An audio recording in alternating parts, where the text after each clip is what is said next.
बहुत साल पहले की बात है। एक बहुत ही घने जंगल में एक बहुत ही विशालकाय हाथी रहता था। वह बहुत ही शक्तिशाली था। उसके आतंक के कारण वहां के छोटे छोटे जानवर जंगल छोड़ के भाग गए थे, क्योंकि उस हाथी के भारी पांव और दांतों के उपद्रव से उन छोटे जानवरों के घर बर्बाद हो जाते थे और कई तो उसके पैर के नीचे दब के मर जाते थे। इस कारण उस जंगल में अब छोटे जानवरों की कमी हो गई थी। छोटे जानवरों की कमी के कारण उस जंगल में रहने वाले सियारों को भोजन की कमी हो गई थी। उनकी हालत भुखमरी जैसी हो गई थी।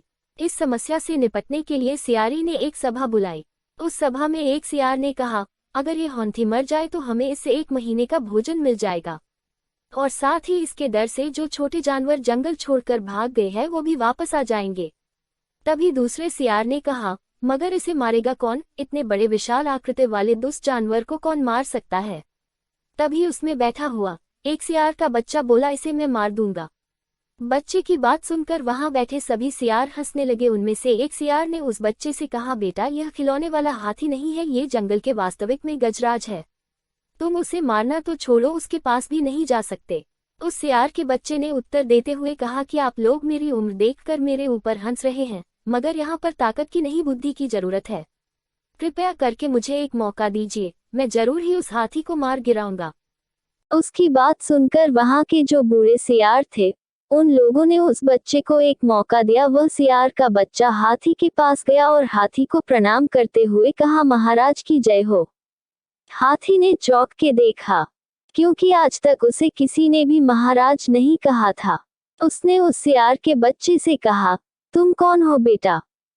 तब सियार के बच्चे ने कहा, महाराज मैं इसी जंगल में रहता हूँ, मुझे जंगल की चिंता हो रही है, क्योंकि इस जंगल में अब कोई भी राजा नहीं है। जंगल का राजा शेर भी बूढ़ा हो गया है। एक जंगल का राजा होने के नाते जो भी गुण होने चाहिए वह सारे गुण आप में है। इसीलिए हम सारे जानवरों ने मिलकर आपको राजा बनाने का सोचा है। उन्होंने मुझे आपको बुलाने के लिए यहाँ भेजा है कि आप मेरे साथ चलिए और राज सिंहासन पर विराजमान होइए। हाथी खुश हो गया और सियार के बच्चे से पूछा कि कहाँ जाना है। सियार के बच्चे ने कहा, महाराजा आप मेरे पीछे पीछे चलते रहिए। हाथी सियार के बच्चे के पीछे चलने लगा। सियार का बेटा जानबूझकर हाथी को दलदल वाले रास्ते की तरफ ले गया।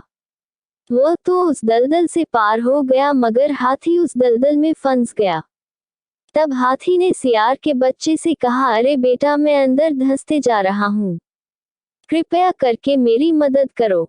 तब सियार का बच्चा हंसते हुए बोला, महाराज सियार तो हमेशा से ही दुष्ट प्रजाति के होते हैं और आपने मेरे जैसे जानवर पर विश्वास किया, अब इसका परिणाम भी भोगिए। तभी वहां पर सियारों का झुंड आ गया और उस हाथी के ऊपर चढ़कर उसे जान से मार दिया। शीख, कभी भी दुष्ट लोगों पे भरोसा नहीं करना चाहिए।